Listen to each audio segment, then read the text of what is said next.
नमस्कार शेतकरी मित्रांनो, मी कृषीपुत्र रामदास या यूट्यूब चॅनलवरती तुम्हा सर्वांचं स्वागत करतो. जो काही आपला विषय आहे तो आहे सोयाबीनची दुसरी फवारणी. आणि त्यामध्ये सोयाबीनची दुसरी फवारणी कधी केली पाहिजे, तर जेव्हा सोयाबीनला फुलधारणा होते आणि जवळपास कुठल्याही व्हरायटीला 45 दिवसाच्या नंतर फुलधारण्याला सुरुवात होते. जेव्हा सोयाबीन हे 45 दिवस झालेली असते तेव्हा कुठं कुठं फुल दिसायला लागतं आणि जवळपास 5 ते 10% जेव्हा फुलधारणा होईल सोयाबीनला, तेव्हा आपल्याला ही दुसरी फवारणी घ्यायची आहे.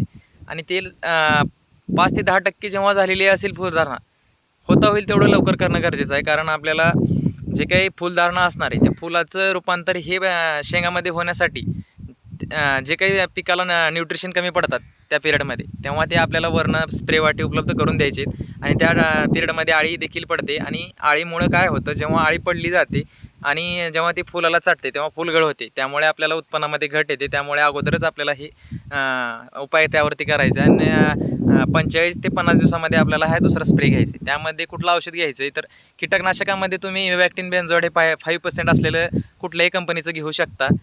किंवा त्यामध्ये आदामाचं बॅराझाईड आहे. बॅराझाईडमध्ये 2 कंटेंट आहेत. त्यामध्ये मावा, तुडतुडा वगैरे सगळ्या गोष्टीमध्ये त्यामध्ये क्लिअर होतात. त्यामुळे ते तुम्ही घेऊ शकता बॅराझाईड आदामाचं.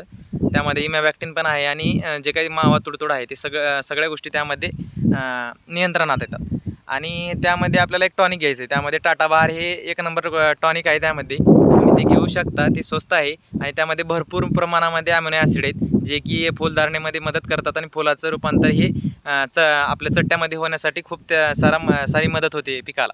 त्यामध्ये त्या टाटा बहार त्यामध्ये टॉनिक घ्यायचं आहे. आणि जे काही वॉटर सोल्युबल खत आहे, ज्यांची वाढ हे पुरेपूर झाली त्यांनी 05234 घेऊ शकता.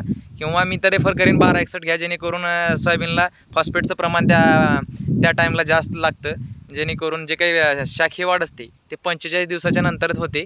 आणि त्यामध्ये 1261मध्ये 61% फॉस्फेट आहे. त्यामध्ये फुलधारणा होण्यासाठी भरपूर प्रमाणामध्ये पिकाला मदत होते. त्यामध्ये वॉटर सोल्युबल खत हे 1261 घ्यायचं आहे. टॉनिक त्यामध्ये तुम्ही टाटा बहार घ्या, जेणेकरून भरपूर प्रमाणामध्ये त्यात अमिनो ॲसिड आहेत.